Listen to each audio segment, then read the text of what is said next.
do love talking about an English election, an American one too. We'll get into that boots and all next year, but of course we're only a couple of weeks away now from what's about to happen in the UK. Victoria Crawl joins us now. She is the foreign editor with News Corp, and she joins us now. Hello Victoria, nice to see you. Now, they don't have compulsory voting in the UK, it's voluntary voting, and there are a lot more people putting their hand up to vote at this election. What, if anything, does that tell us about whom will be voting? Well, it was interesting, wasn't it? Yesterday, when the deadline closed for voter registrations, there was a spike of around 660,000 people registering to vote, and that's up nearly 40%, they believe, on the 2017 numbers for the general election in 2017. And interestingly, this year, around two-thirds of those are under age 34. So we think mostly young people who have sort of registered this year, and where they will vote, data shows that young people tend to vote other than the Conservative Party. So we shall see in the election whether that bears out or not.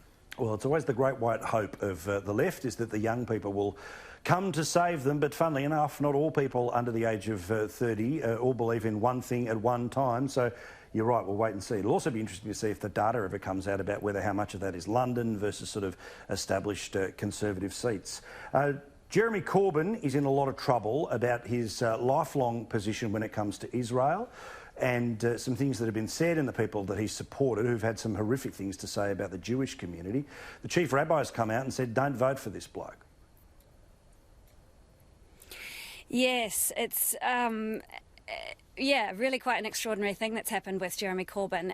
The chief rabbi has come out and said that he is unfit to be the leader of a main political party because of the party's position on anti-Semitism and their sort of failure to deal with the complaints from inside the party.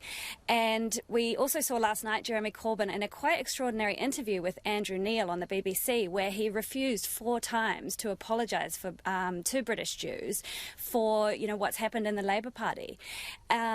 And that sort of, failure to acknowledge the problem and, failure to apologise to the Jewish community in Britain is really hurting him today in a lot of the analysis. It's sort of contributing to this perception of Jeremy Corbyn as a leader, I guess, that sees himself as beyond criticism or beyond reproach, and it is acting as a big drag on the Labour Party's fortunes in the polls. Now, also what's worth noting here too is that Boris Johnson, he puts out his manifesto, and in the UK their system is that basically all of your policies have to be out a lot earlier than, say, the Australian one where they save it all to the last minute. It all ends up being brochures, and I did like Beth Rigby on Sky News sort of joking about how many of them were pictures inside these detailed plans. Look, apart from get Brexit done, what does he want? Because he's about to get a fixed term and he's about to get multiple years potentially running the country. What does he want to do?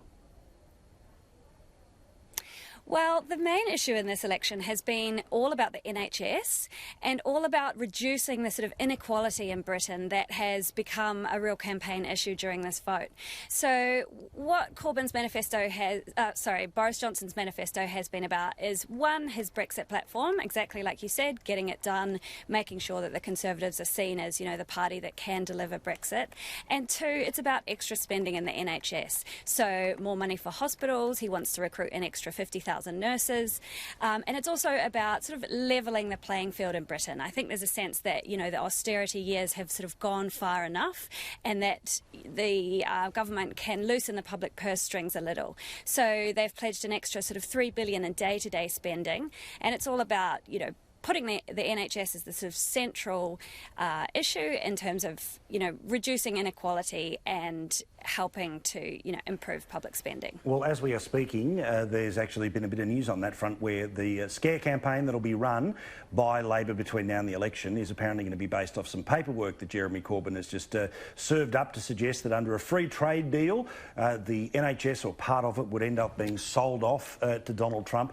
Of course, not true, but wait and see that to be the the great big scare, and he held up some papers today. Finally here, we know that it is multiple elections, multiple countries within the Union, but we also know that for the Conservatives to get to the majority, they need to make up the losses that they would get in sort of, frankly, the more woke parts or cashed up parts that they have put in their own column in places like London. It's a phenomenon that's happened here in Australia, where basically the richer the suburb gets, ironically, the lefter it becomes. What's the feel on the ground? Is the assumption that, Boris is so far in front, I can afford a protest vote, or is there a sense of a four-way squeaker here? Do you know, it's interesting with this one. I think people are just so wary nowadays of, calling elections ahead of time. And I think among the British public in general, there's a lot of antipathy towards, another general election. It's right in the lead up to Christmas. It's right, when days are at their sort of shortest and darkest in the UK. And I think voters...